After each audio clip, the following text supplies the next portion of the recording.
Hi, good evening, everyone. Firstly, a quick check on the audio visual. Am I audible? Okay. Hi, Dr. Swami. So, could you please confirm I'm audible and I'm visible, right? The screen is visible. Good evening, Krishnpal Singh. Good evening.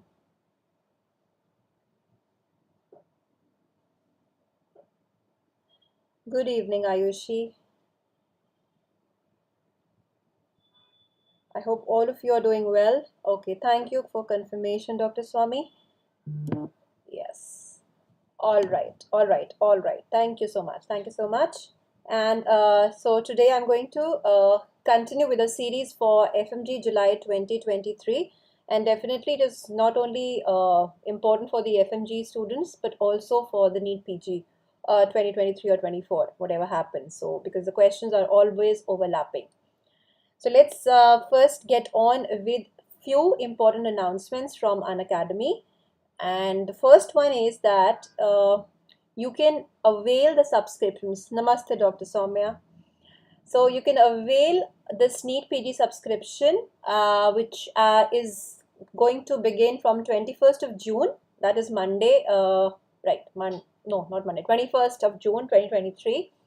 And for this, you can currently available. It is available for 25% off till today, 17th of June. So you can go and subscribe to this, and it will be really, really beneficial for all those who are the NEET PG aspirants. Then second one is about the NEET PG Vitals, and these are actually a set of recorded videos from all the 19 subjects. And you will really benefit from them because they are based on the PYQs and image-based questions from the previous exams, and have been totally directed towards the NEET PG preparations. And the third one is that anyone who wants to avail the NEET PG subscription, absolutely, at a scholarship. So there's a golden chance that you appear for an exam, which is tomorrow, that is 18th of June, and it is from 11 to 1:30 p.m. And the top 3 learners are going to get free, or you can say the mega scholarship. It is up to 100%. So all of you, whoever is interested in whatever of these, the subscriptions, please go ahead and help yourself and make the best use of it. All right. So let's continue now with today's lecture, which is based on endocrinology mostly, then some questions from GIT and blood. So we are going to revise, as I always do, the previous year questions along with the topic itself. Not only the question, but everything which is around that topic. All right, let's get started. And I want equal contribution from all of you. Let's keep the chat box buzzing. Answer whatever you know to the best of your knowledge. Okay? So, and we'll discuss accordingly. Let's go to the first question of the evening today. So, the fastest acting anti-thyroid drug is it potassium iodide, PTO, which is propylthiouracil, carbimazole, or cholestyramine? Which is the fastest acting anti-thyroid drug? Yes, please. Fastest acting anti-thyroid drug.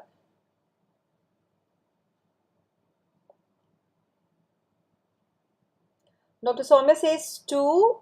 Amrit says 1. Dr. Swami says B, that is PTU. Ayushi says 2. Okay. All right. All right. So see, this is the question.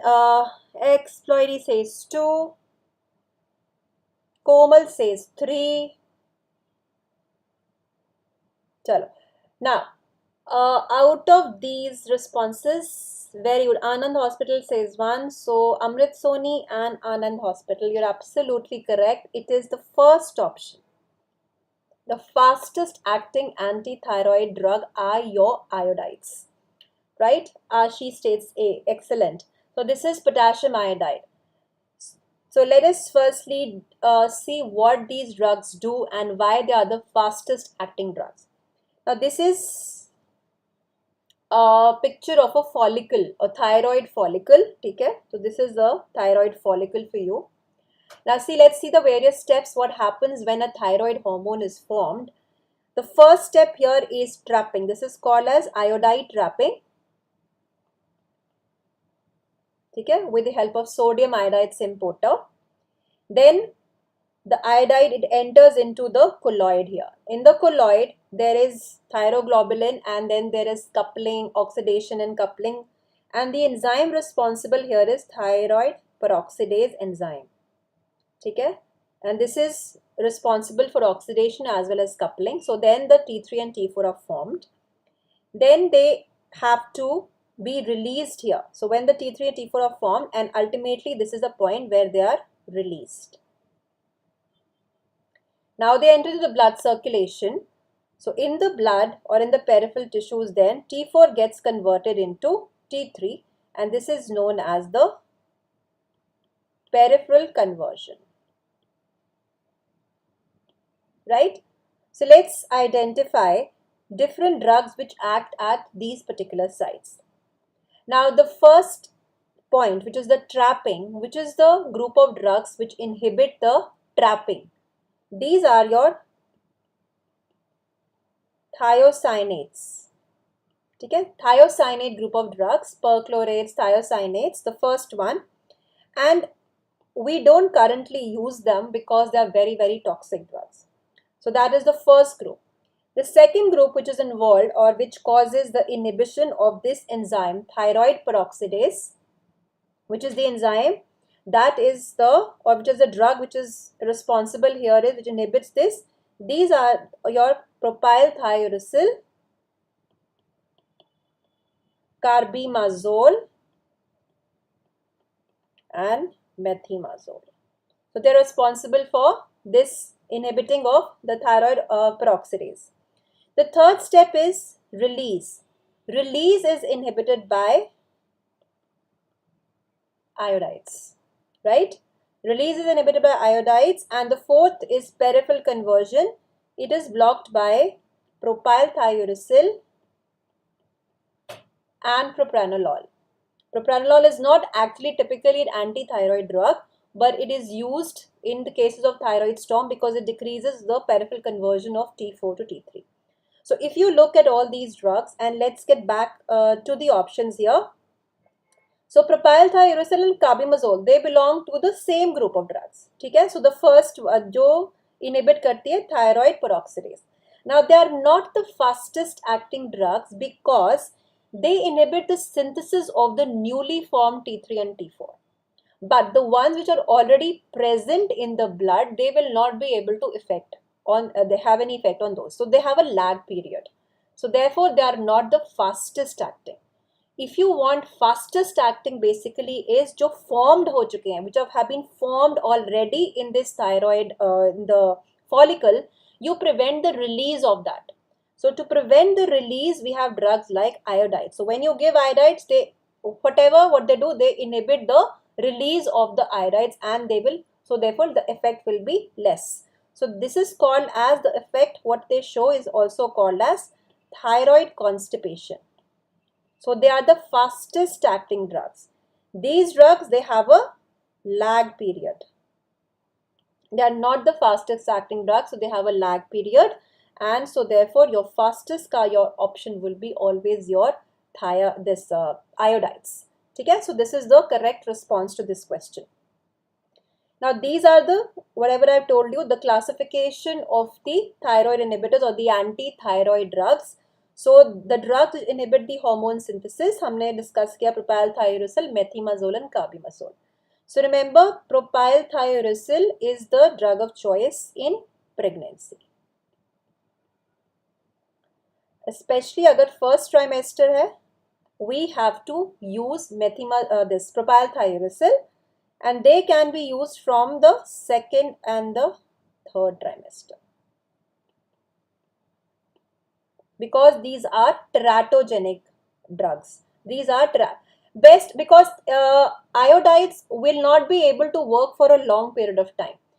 जितनी जल्दी वो constipation cause करते हैं, उतनी जल्दी their effect is overcome. So the best actually remains the inhibition of the hormone synthesis. So you can start off, so these drugs always will be combined with the propylthiouracil because they can work better. You know, they will prevent the further synthesis. So they are definitely the better ones. But so iodide trapping जो है, no more use, no longer use the very toxic drugs. Then drugs which inhibit the hormone release that we talked about is your iodine, iodides, whatever, these are there. And another important thing to remember here is that they also make the gland firm and less vascular. So what is the advantage of this? Let's say that we have posted a patient for surgery. So when the patient has to undergo surgery, for a few days, we will give the patient these iodines, which in the preparation that we give is called as Lugol's iodine. And they are going to make the gland very firm, less vascular. So when we perform the surgery, there's going to be less amount of blood spillage. So that is what another important action with this particular drug. And yes, we have also the drugs which is the radioactive iodine. And what does radioactive iodine do? It will destroy the thyroid. So it's a permanent. All the other are reversible. This is an irreversible treatment.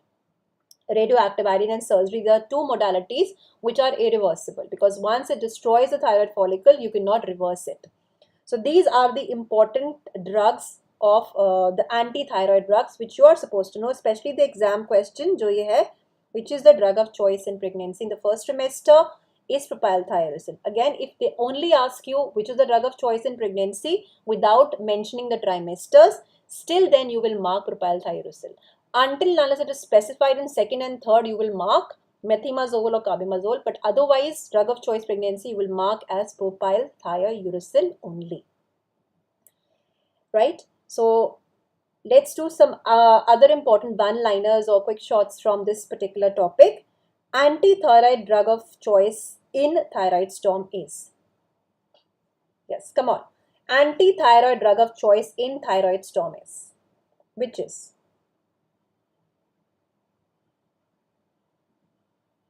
Anti-thyroid drug of choice कौन सी है in thyroid storm, which is thyrotoxicosis. ठीक है? Yes, please, I need the answers. Iodine, okay. Okay. Or any other? Propranolol, alright. Dr. Soumya says propranolol, Anand Hospital says iodine.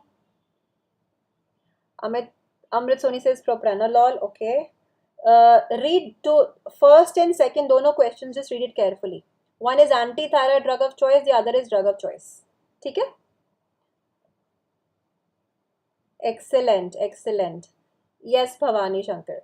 Absolutely. See, if it is mentioned specifically anti-thyroid drug of choice, then you mark propylthiouracil because it is causing the inhibition in the peripheral conversion of T4 to T3.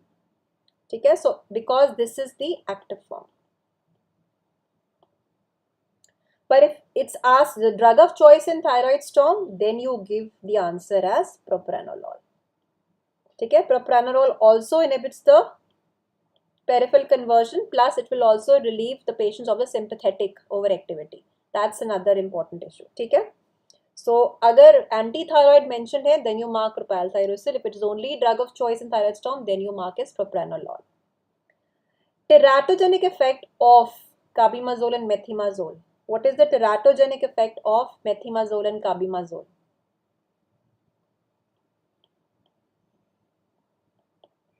Aplasia, cutis, choanal atresia. So this is the reason you did not give it in the first trimester of pregnancy. This is of the methimazole and carbimazole. Yes.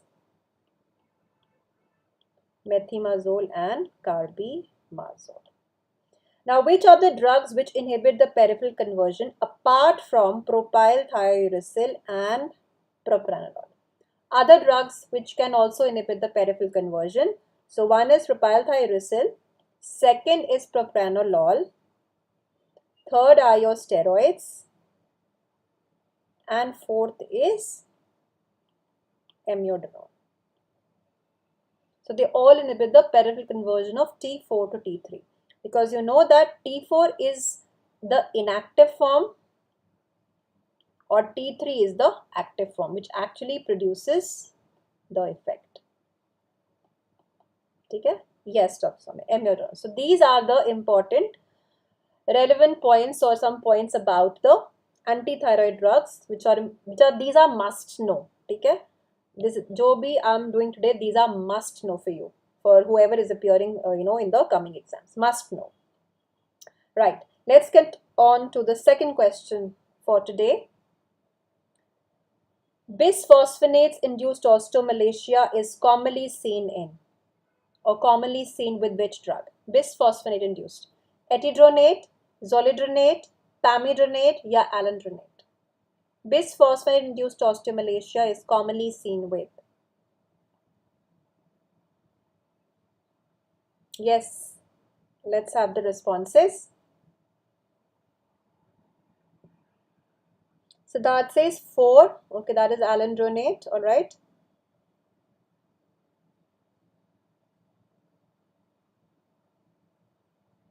Bhavani says 4, Seema says 4, okay.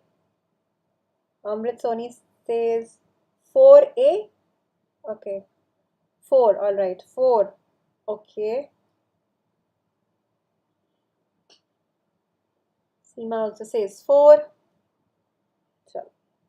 So here the correct answer is, no, Siddharth says, now you change your option to 3. No, it is actually option number 1. It is etidronate. Okay? It is etidronate which shows or which has the problem of osteomalacia. ये इसका common side effect है. Okay? Now etidronate belongs to the first generation. Okay? Etidronate belongs to the first generation. Zoledronate belongs to third generation. Pamidronate, yes, pamidronate belongs to, these both belong to second generation. Okay? So first generation, third generation and second generation. These are the various bisphosphonates available. ठीक है, अब इसके बारे में let's study some important points. Now bisphosphonates as such, how do they work? They cause inhibition of the effect on the osteoclast, inhibitory effect on the osteoclasts. Basically ये जो osteoclasts होते हैं, they have a ruffled end, multinucleated, and let's say this is the bone. So they are kind of eat with these ruffled surface. So they are going to eat with the ruffled surface. So what do bisphosphonates do? They are going to enter into the osteoclasts and they will cause their apoptosis and they will prevent this class of activity. So therefore these are the ones which inhibit the osteoclast effect. That's the role of bisphosphonates. Now first, second, third generation. Why are they divided into these generations? Definitely. And if you go from first to third generation, there will be an increase in the potency. That's one thing. Increase in the potency of the drug. Okay? So out of these, zoledronate is the most potent. Okay? Zoledronate is the most potent drug. Okay? And which phosphonates are given by oral route? Which phosphonates are given by oral route and which are given by the parenteral route?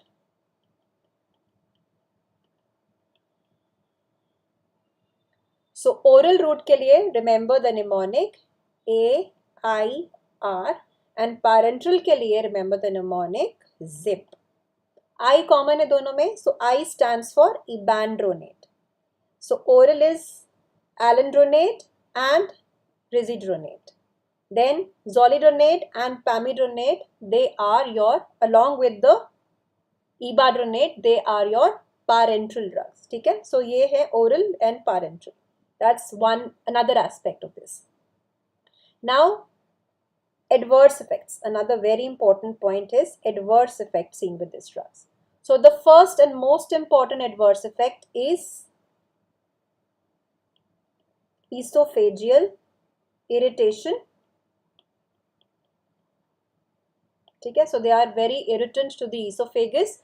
So that's why the patient is asked that when he has to take this tablet with a full glass of water and एकदम से लेना है, so that it rapidly passes into the stomach and doesn't come in contact with the esophagus, and he doesn't have to lie down for about 30 minutes, because if he lies down, then there's a tendency of the drug, coming back and irritating the esophagus. So that's one important thing about this. Esophageal irritation is very commonly seen with this.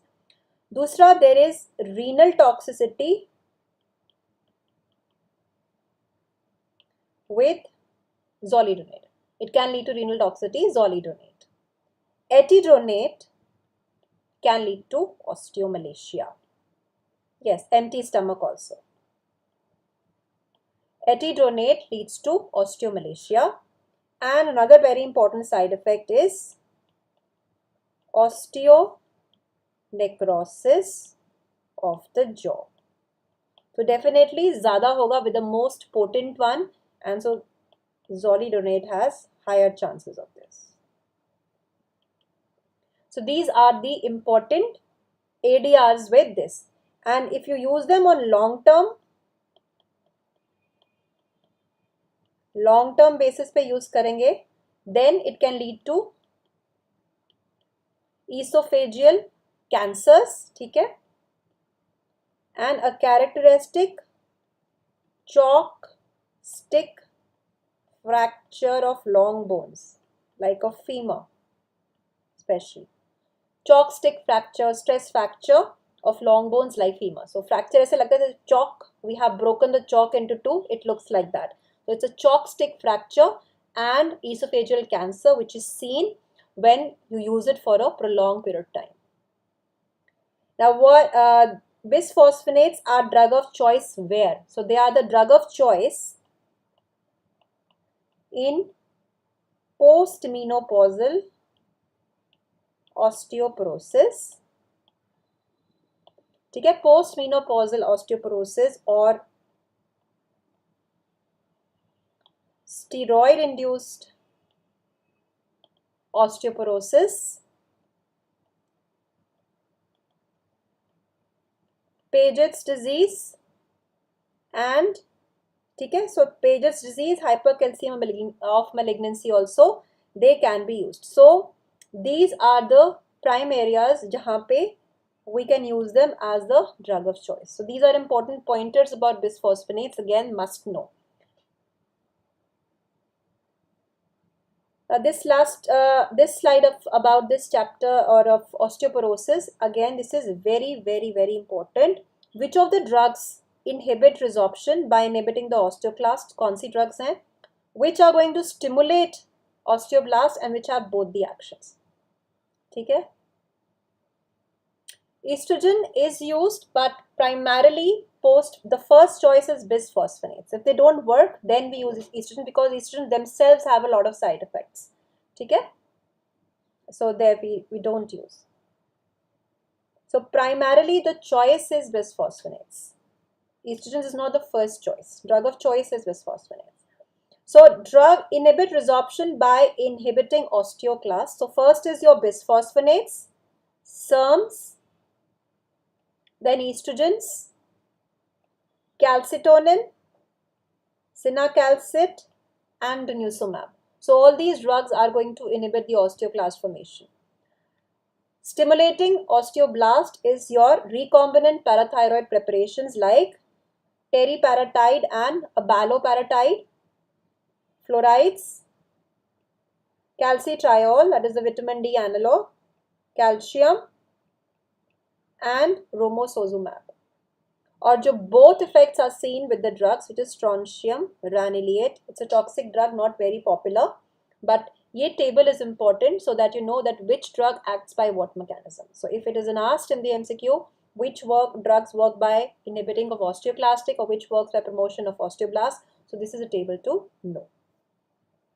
And thiazides, actually what they do, that thiazides, you know that they act on the early distal convoluted tubule, and their role is to retain calcium. So therefore they will also be helpful in patients of osteoporosis, but not a direct action. It's just that they retain the calcium, that's their role. Loop diuretics loses calcium, Thiazides retain calcium. So therefore, loop diuretics are going to aggravate osteoporosis, while thiazides in postmenopausal women, if suppose any antidiuretic has to be used, they will actually help such patients. Okay, so these are your important points about this chapter, which is your parathyroid hormone and drugs for osteoporosis. Most welcome. Let's do this quick question. Which of the following is an oxytocin antagonist? Which of the following is an oxytocin antagonist? Yes, please. So in such questions, even if you don't know the answer and you know the options, you can rule out the options and reach to your correct answer. Okay, that's the point of knowing about all this. Okay, Andrew Shadi says 1, that is Rytodrine, and Anand Hospital says 4, cyproterone acetate. Okay, Chandani says 2, atosibin. Yogesh says 4, that is cyproterone. Dr. Swami says 3, ambrisentan. Okay.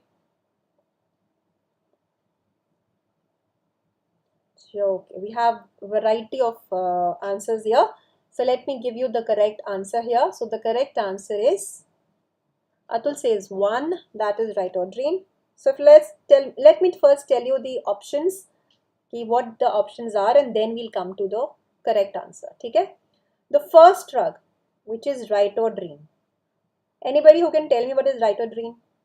Because it is not an oxytocin antagonist, so that is ruled out. So what is Rytodrine?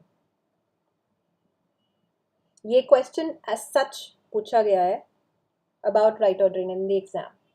So what is ritodrine? It is a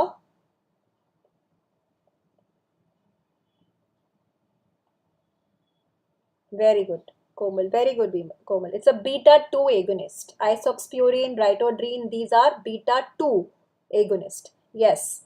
So it is not an oxytocin antagonist. Beta 2 agonist cannot be antagonist. Okay. Etosibin, पहले हम ये करते हैं. Centin, it is similar to bosentan, ambrisentan. ठीक है? So they are ENAN. Remember ENAN. ENAN is endothelin. Very good. Endothelin antagonist. Very good, Chandni. So endothelin. Endothelin.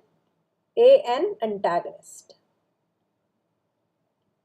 Endothelin antagonist. Bosentan, ambrisentan, and they are useful in pulmonary hypertension. We have done this in the previous discussions. Cyproterone acetate is a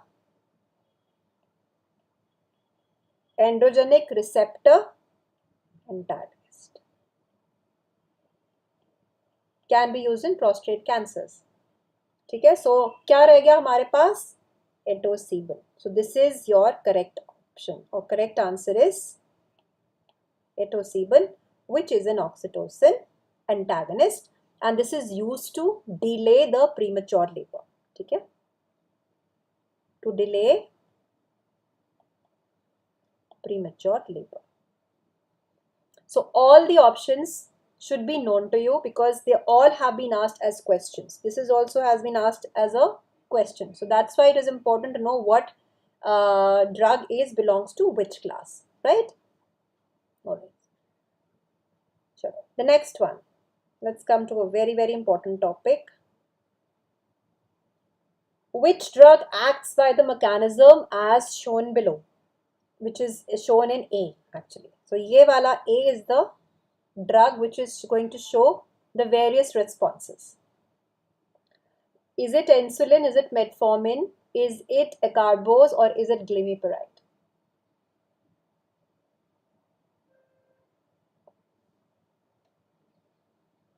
Yes, please tell me the correct answer. Komal says 3, that is acarbose. Sandesh says B. Okay, that is metformin. Okay. Chani says 2. Andrew says 3. Atul says 3. Okay. Ashi says 2.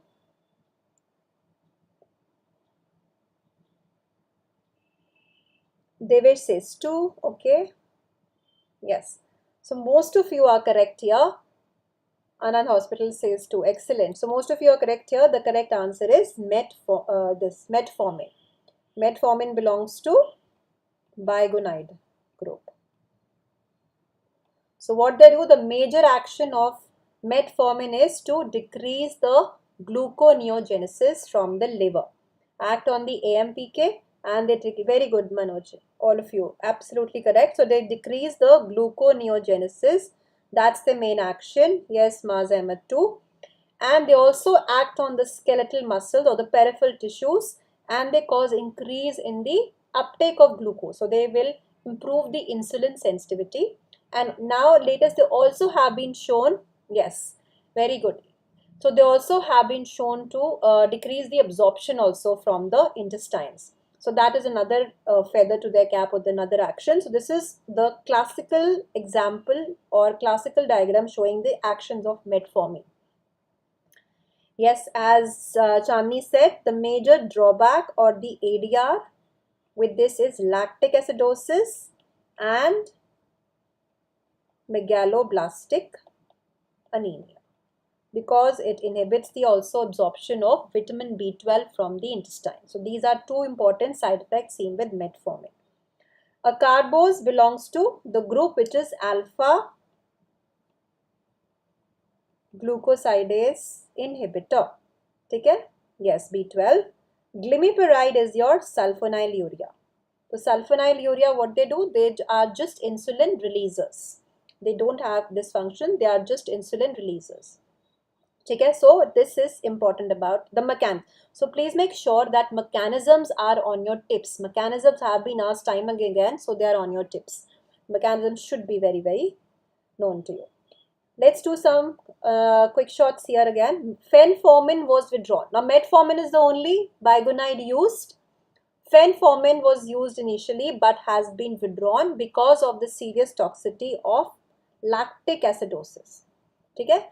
Metformin shows lactic acidosis but not in the normal individuals, like someone who has, let's say, already liver failure hai, renal failure hai, or COPD or any other kind of problems. Those kind of people will not be given metformin because they have increased chances of lactic acidosis. Okay? So drug of choice for type 2 diabetes mellitus. Currently, what is the drug of choice for type 2 diabetes mellitus? If there is no other contraindication to the use. The drug of choice currently for type 2 diabetes mellitus. Currently? Yes. Very good, Ashi. It is metformin. Very good. Very good. Yes, all of you are correct. It is metformin. So what is the other use of metformin apart from this? It is also used in polycystic ovarian disease. This is also used in polycystic ovarian disease. Yes, good. So main ADRs were already done. The two main ADRs were lactic acidosis and megaloblastic anemia. So these are the two important ADRs to watch out for. Now this is a chart I've actually made, and here you can just briefly revise the main mechanism of actions. Okay, let's just briefly revise the main mechanism of action. It's a drug which can lead to weight loss. So drug groups, first is sulfonylureas, and they both of them, sulfonylurea and meglitinides, both of them, they inhibit the ATP sensitive potassium channels. So basically they are going to cause insulin release from beta cells. Okay? So they are going to cause insulin release. And any drug which causes release of insulin or works like insulin, the major problem is they can cause hypoglycemia. That's one of the major drawback with these drugs, hypoglycemia. So insulin and sulfonylureas, meglitinides, they can cause hypoglycemia. Also sulfonylureas, insulin, you remember that this drug also has a tendency to cause weight gain. Sulfonylureas also, they have a tendency to cause the weight gain. In insulin also can cause weight gain. Then GLP-1 agonist all the glutides, ठीक है, so liraglutide, semaglutide, all of the glutides, they are basically going to increase the insulin secretion. DPP4 inhibitors, बहुत बार, lot of time it has been asked, they are going to increase the level of GLP-1 in the body. So therefore, the gliptins, the sitagliptin, linagliptin, all those gliptins, they are also going to increase the level of GLP-1 agonist. So currently the question was asked, an anti-diabetic drug which leads to increase in the levels of GLP in the female patient. So it was a gliptin. The answer was gliptins to that. ठीक है? And जो gliptins होते हैं, weight neutral होते हैं, right? Then ये हमने discuss किया, bigonide, which is metformin, stimulates the AMPK, so inhibits the hepatic gluconeogenesis, increases the peripheral utilization of glucose and slows the glucose absorption from GIT. Glitazones, your thiazolidinediones, they act on the PPAR gamma and increase the, yes, linagliptin, not LARA. It is linagliptin is the only DPP4 inhibitor which can be used in renal failure. Rest all are contraindicated. Stimulate PPAR gamma and increase the insulin sensitivity. And the main drawback with this is because they lead to sodium water retention. So they can cause also weight gain. And they are contraindicated in CHF. Okay? Rosiglitazone, pioglitazone, they belong to this class of drugs, so they cannot be used in patients of CHF. So weight gain mein, if you remember, a mnemonic called as SIT. Okay? SIT drugs, they cause weight gain. Sulfonylurea, thiazolidinediones, insulin. So they will cause weight gain. Then alpha glucosidase inhibitors, acarbose, they just inhibit the breakdown of complex polysaccharides, and their main drawback is flatulence. Then your gliflozins, very important newer drugs, SGLT2 inhibitors. So they inhibit the reabsorption of glucose and sodium. दोनों का reabsorption inhibit करते हैं. So that is how currently they are being showing to be helpful or very beneficial in patients of CHF because of this property. So gliflozins, they can be used in CHF. They have been found to be helpful in patients of congestive heart failure. So they also inhibit the glucose reabsorption. But the drawback because of this is they can cause urinary tract infections because of this property of glucosuria. Glucosuria ho jayega, so they can have a tendency to cause UTIs. Again, ye bhi a lot of times has been asked in the exams. Amylin analog pramlintide, they just delay gastric emptying, and this is one of the only approved drug which can be used in type 1 as well as type 2 diabetes mellitus. Approved, right? Approved, which can be used in type 1 as well as type 2 diabetes mellitus. Okay? Alright. Then we have some newer drugs also, like or bromocriptine is used, then dual PPAR alpha and gamma agonist, seroglitazar, aliglitazars, ठीक है, ये सारे use होते हैं. So those are the newer ones. So ये आपके antidiabetics with their mechanisms, again very very important to know. ठीक है? चलो. Next one on the insulin. Insulin is also another important topic. Which insulin is never mixed with the other insulins? Which of the following insulins is never ever mixed with the other insulins? Is it glargine, aspart, lente, or regular insulin?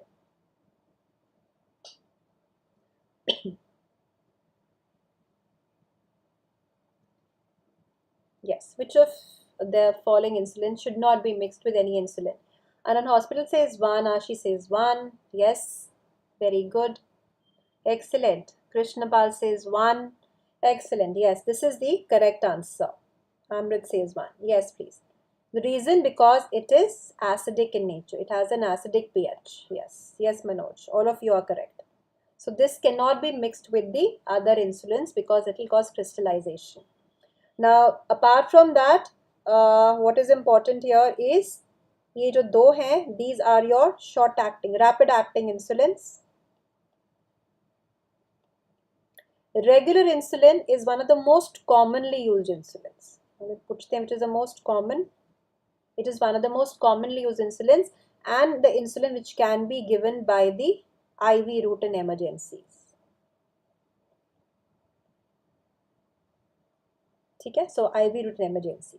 So quickly, let's take a look at all the insulins, types of insulins यहाँ पे. As I said, जो rapid acting insulins है, so Lispro, Glulisine and Aspart.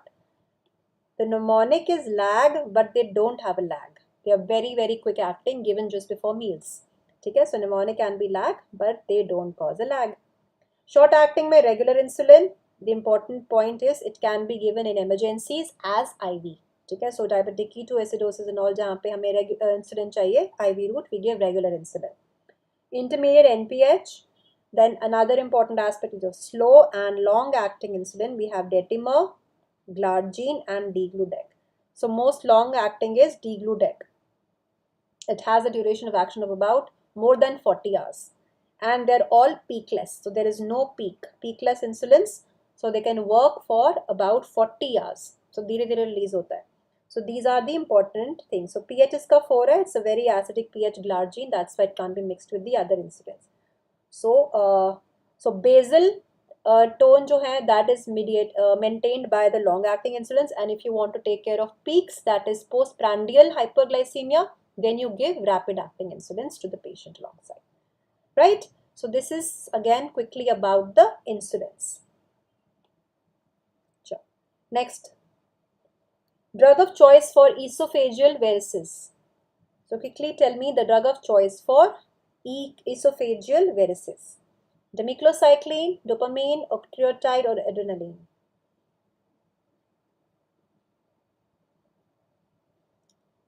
C. Krishnapal says C. Octreotide. Ashi says 3. Anand Hospital says 3. Yogesh, 3. Vaseem, Dr. Upadhyay, Sandesh. Very good. Excellent. So all of you are correct. It is octreotide because it will constrict the splanchnic and the hepatic, जो है blood vessels. So these are your somatostatin. It is a somatostatin analog. So it is going to enable the secretion of growth hormone, TSH, insulin, glucagon, gastrin, all of you. Excellent. Correct. So just very quickly, drug of choice for acromegaly. Which is, अगर आता है drug of choice for acromegaly, what will you write? Drug of choice for acromegaly.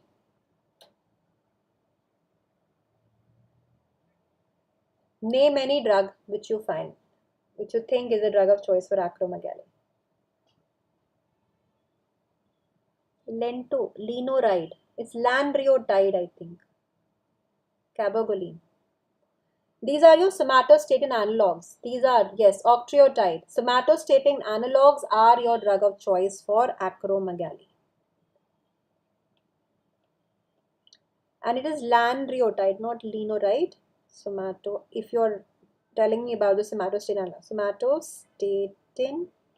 analog. Okay, so whether it is octreotide, whether it is vapreotide, lanreotide, so these are used for acromegaly.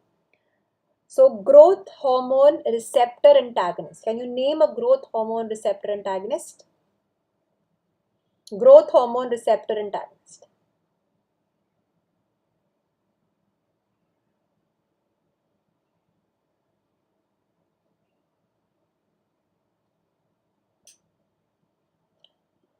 Yes, Vaseem. It is okay. It is pegvisomant. Very good.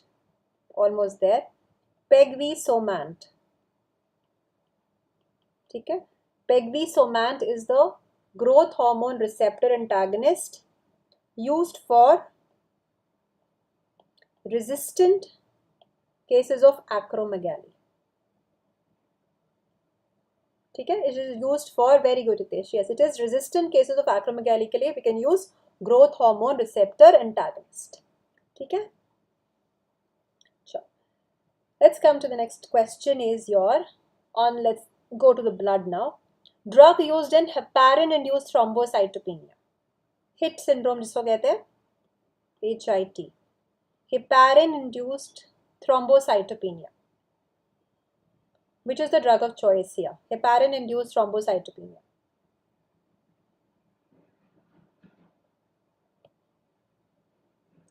One, that is warfarin. Okay, warfarin.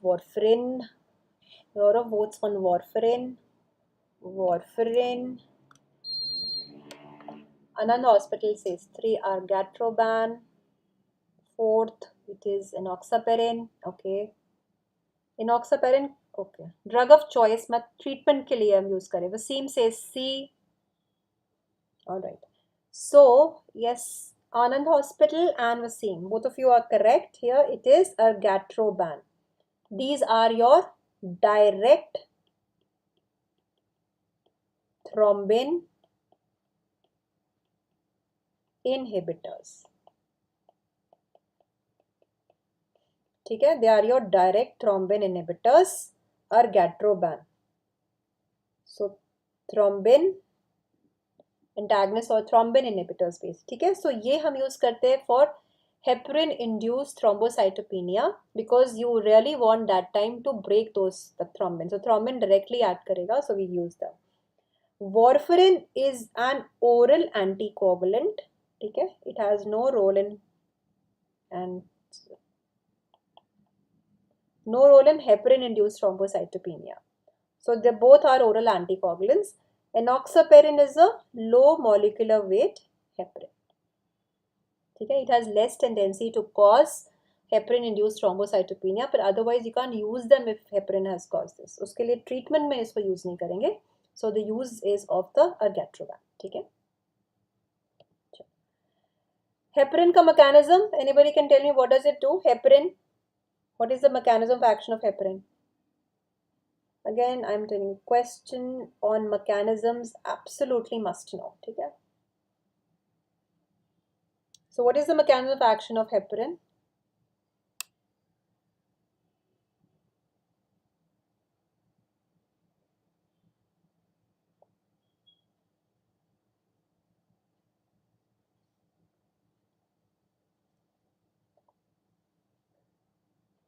Yes, you could be anything that you can remember, just speak it out. It's okay. You can make mistakes here, no problem. Okay? But you should attempt.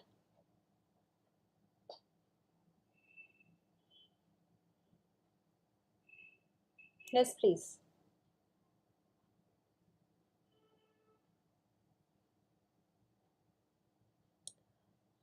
भूल गया कोई बात नहीं, कुछ याद रहे. Binding, very good. It binds with antithrombin 3. But why do we call it coagulant, anticoagulant? Indirect 2A. Only 2A? Very good. It inhibits thrombin. Okay. Factor. 2 factors it inhibits. Okay? It inhibits factor 2. Not 2A. It will not allow the 2A to form. Antithrombin 2A नहीं होता. Antithrombin तो है 2 is actually thrombin. Thrombin is activated to 2A. A stands for activated thrombin. Very good, Wasim. It is 2 and factor 10. So it will inhibit factor 2 and factor 10 indirectly by acting on antithrombin. ठीक है? Yes. Antithrombin पे आकर के it will inhibit the factor 2 and factor. So it is an indirectly acting drug. Low molecular heparin, how is it different from this unfractionated heparin? What is the difference in low molecular heparin?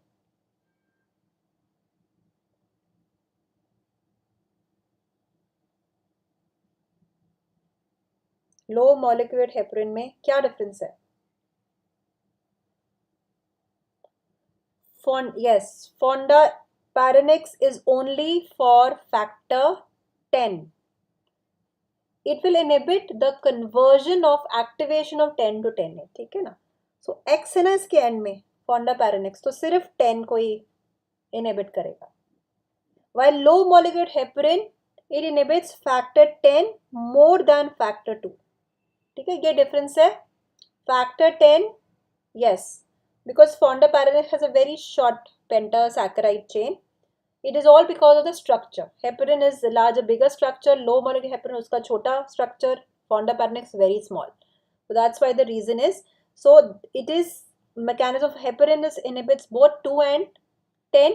जो low molecular weight heparin है only factor 10, मतलब 10 more than 2, while fondaparinux only factor 10. So this is the basically difference between these three. ठीक है. और एक चीज before I go further. सो जो 2 and 10 के indirect, so direct action on factor 2 which I did, we अभी हमने किया था, they are the direct thrombin inhibitors. ठीक है. So direct thrombin inhibitors. तो डायरेक्ट थ्रोम्बिन इनहिबिटर्स कौन थे? Lepirudin, bivalirudin, argatroban, dabigatran, they're all your direct thrombin inhibitors. And direct जो फैक्टर 10 इनहिबिटर्स है जिनके भी एक्स से आता है स्पेलिंग में. ठीक है. एपिक्साबैन. No, protamine doesn't work well with, only it works best with heparin. ठीक है. Not with the, even for low molecular heparin it is not a very good antidote. पूरी तरह से it will not reverse its effects. Apixaban. ठीक है. Rivaroxaban. ये सारे हैं फैक्टर 10. So remember this. या जिसमें भी एक्स से आएगा आपको, that will be factor 10. So ये इंपॉर्टेंट इसमें हो गया. Heparin, low molecular heparin, fondaparinux, direct action on factor 2 and direct action on factor 10. And these are used mainly for DVT prophylaxis, treatment, MIs में use कर सकते हैं, pulmonary embolism में these drugs are used. Let's go to the some important antidotes in the blood जो पूछे गए हैं. Let's just revise them quickly because which have been asked and you should know. So heparin का antidote. What is the heparin का antidote? अभी बताया वसीम ने. So it is protamine sulfate. ठीक है. Warfarin का, very good Andrews. What is antidote for warfarin? Protamine, yes, all of you are correct. Protamine sulfate. What about warfarin? Warfarin.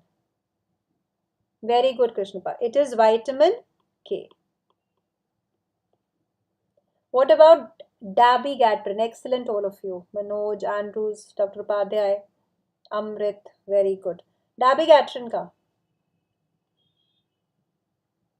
So ये सारे questions हैं. Good evening. It's okay. You can watch the recording, Dr. Metroid. Idaru, very good. It is idarucizumab. Idarucizumab. Very good, all of you. Excellent. What about rivaroxaban? Rivaroxaban.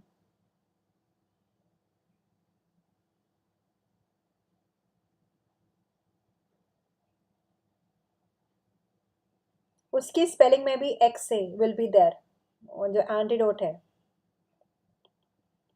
Very good doctor मेट्रॉइड. Andexanet, yes Amrit, excellent. Alpha. ठीक है. So these are the important antidotes in blood hematology में which you must know. दूसरी another important thing, this is contraindicated in pregnancy, fetal warfarin syndrome, and it is the drug of choice in pregnancy. Most common side effect with these drugs are bleeding. Okay, so most common side effect would be bleeding.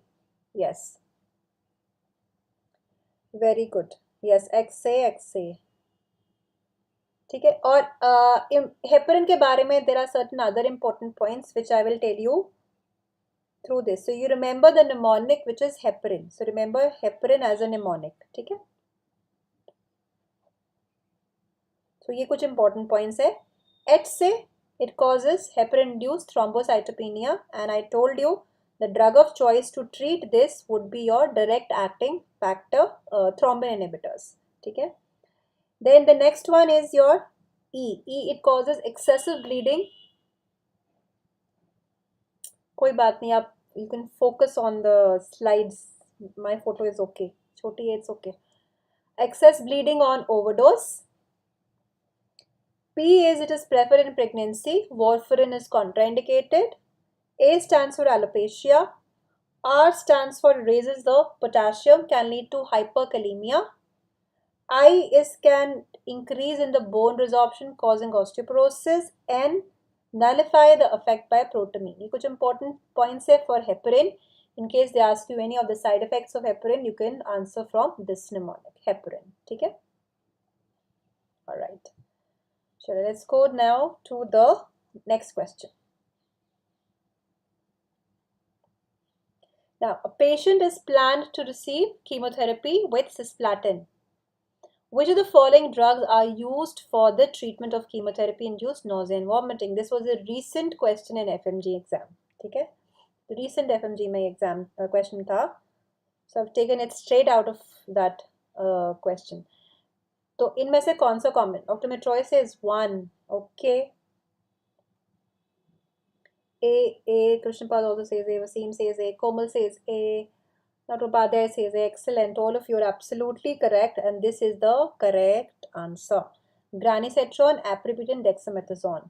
So this combination, it's a very, very efficacious combination which has been approved. They have been found to be beneficial when they are used together. Granisetron, aprepitant, dexamethasone. So granisetron is a 5-HT3 antagonist. Aprepitant is a, what is aprepitant? Yes, what is aprepitant?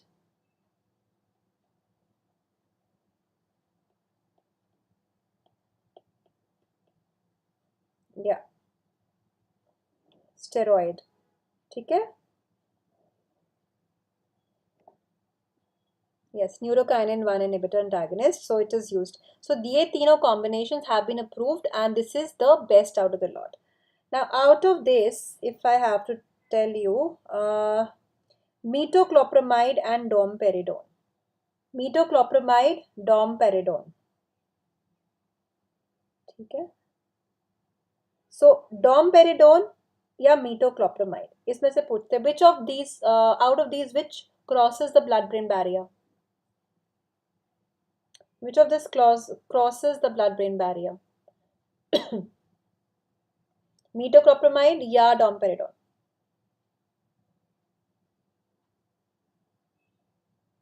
Meto, yes. So this will cross the blood-brain barrier, and it will block the dopamine receptors, and it can have extrapyramidal side effects. Yes. So extrapyramidal side effects, it is a drug-induced. Extrapyramidal जो होते हैं side effects, a drug-induced Parkinsonism. इसको हम कहते हैं, it can cause this. Drug-induced. And what is the treatment for drug-induced Parkinsonism? Though I'm going to take this in the CNS also, but just let's revise. Treatment for drug-induced Parkinsonism. Yes, treatment for drug. Yes, all your centrally acting anticholinergics. Centrally acting anticholinergics. Benzhexol, biperidine. Yes, these are the drugs. Domperidone, drug of choice in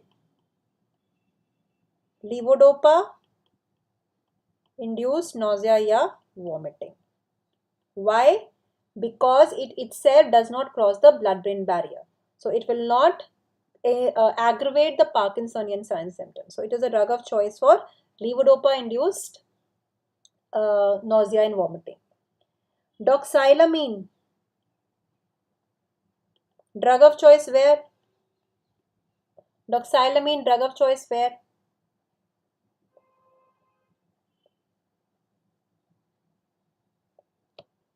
Drug of choice in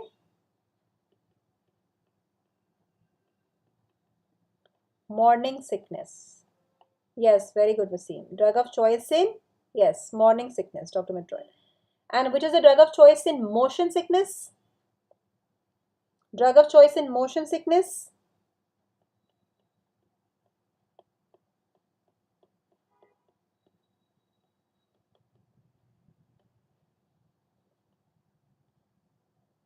Promethazine, no, not the drug of choice. Hyoscine, scopolamine या hyoscine?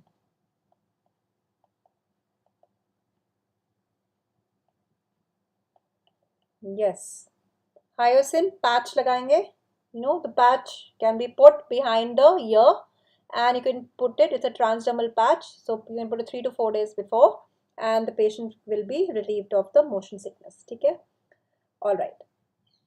अब ये बात करते हैं delayed vomiting. Delayed vomiting with the cancer chemotherapy.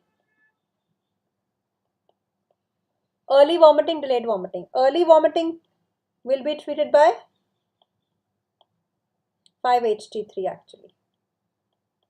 And delayed vomiting, अगर अकेला question आता है, which is the drug which is used for delayed vomiting, then you will write which drug? Antagonist.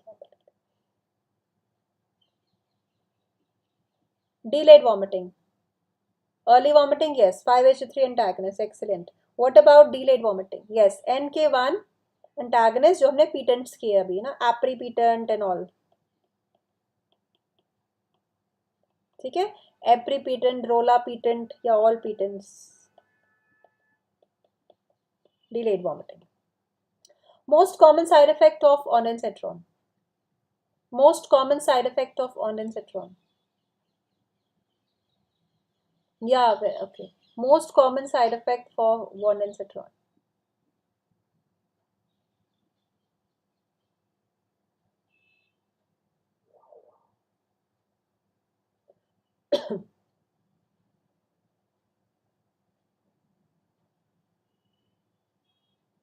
Hanji. Yes, very good, Dr. Metroid. It is headache. It is headache. Yes, it is headache. Absolutely correct. Highly selective 5-HT3 antagonist.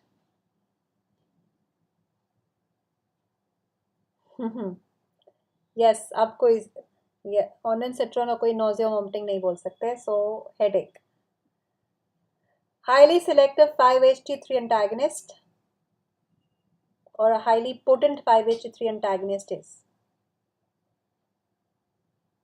Very good, Krishnapal. It is, yes, Dr. Metroid and Krishnapal, both of you are correct. It is palinosetron. No, not the highly potent. Palinosetron is highly potent and it is only given by the IV route. ठीक है, ये हमने कर लिया morning sickness के लिए. Doxylamine is the drug of choice for morning sickness. That we have done. ठीक है, that we can do. Right, so this was about these drugs. So let's take now this question. Omeprazole acts by inhibiting. Omeprazole acts by inhibiting sodium hydrogen ATPase, sodium potassium ATPase, hydrogen potassium ATPase, the sodium calcium exchanger. Alright, Dr. Metroy says 3, Wasim says 3, Varun says 1, Dr. Swami says 3, Andrew says C, Ifshan says 2. ठीक है, and the correct answer is proton pump. Proton pump किस में लगता है? See, proton क्या है? H ion. तो जो H ion वाले options है, आप वो select करो. You can disregard the others. तो दो ही option है, ये और ये. अब which of this you think is the correct option? Sodium hydrogen ATPase तो है नहीं, ठीक है? So it is the जो whoever was selecting 2, I was telling them sodium potassium ATPase. ये कहाँ पे होता है? Sodium potassium ATPase. Which drug acts here? Question में question. This is the correct answer here. Proton pump जिसको हम कहते हैं. इसमें अब पूछती हूँ मैं this one. Sodium potassium ATPase. Which drug inhibits? Very good. It is the digoxin. ठीक है? Digoxin acts by, very good. Digoxin inhibits the sodium potassium ATPase. Another, this is a very, very important topic. Very good. Inotropes नहीं, specifically digoxin. सारे inotropes नहीं काम करेंगे इस पे. So digoxin. ठीक है? Yeah. Alright. So let's do some quick shots of proton pump inhibitors. Which is the active metabolite for this? Active metabolite of PPI. which works, which functions. Active metabolite कौन सा है?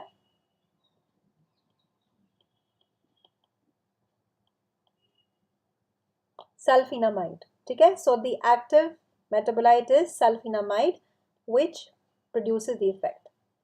Now PPIs, do you think they have a local effect or they have a systemic effect? ठीक है. PPIs, do you think they have a local effect?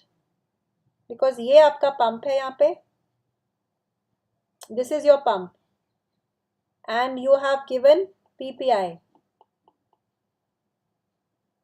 So local effect है if it acts like from here. Systemic effect है if it goes into the blood circulation. So कान यहाँ से नहीं पकड़ना, कान यहाँ से पकड़ना है. So ये local effect है और ये systemic effect है, ठीक है. So जाना तो उधर ही है, but whether it is going directly or not. Local, local, systemic, systemic. So the correct answer is it is a systemic effect. It is not a local action. Yes, it goes into the, so it can't be local. Anything which enters into the blood circulation cannot be a local effect. Local effect होएगा if it acts directly यहाँ पे you have given and it starts acting here.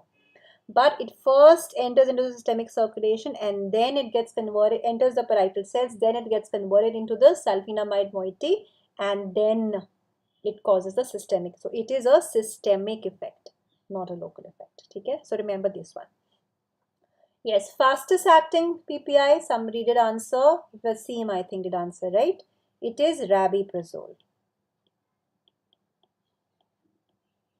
Okay, rabbit is the fastest. Rabbit होता है ना, fastest, runs very fast. Small animals में, so it is the fastest acting PPI. Minimum effect, the drug which has minimum effect on CYP. Cytochrome पे minimum effect. So minimum drug interactions also. Very good. Again, it is rabiprazole. Same. Rabiprazole fastest PA, minimum drug interaction. The one which runs fast will not interact with people on the way. Okay? So it is the fastest and it is the has minimum interactions. Safest in pregnancy. हमें एक choose करना है Krishanpal. So if option आए तो you will choose rabiprazole. ठीक है? Safest in pregnancy out of them, which has been found to be safest in pregnancy.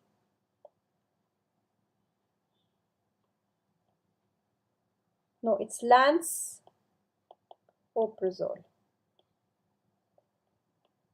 Safest है lansoprazole. ठीक है? चलो. Drug of choice for NSAID-induced peptic ulcer. Yes, Neelam. Good. Drug of choice for NSAID-induced peptic ulcer. PPI is excellent. If it is most specific drug, then you will write misoprostol. But if it is the drug of choice for NSAID-induced, अगर drug of choice है PPI. So PPIs are your drug of choice for GERD, Zollinger-Ellison syndrome, ठीक है? So all this NSAID, सब में हम first choice is PPIs. Now teratogenic effect, which is seen with misoprostol, which is the, can you name the teratogenic effect seen with misoprostol? It is Mobius syndrome. This one, Mobius syndrome. Okay, so this is seen with misoprostol. Now let's go to the last question of the day. Drug combination preferred in this medical termination of pregnancy, MTP. Yes, 6th and 7th. It's 4th. Yeah, 6th and 7th.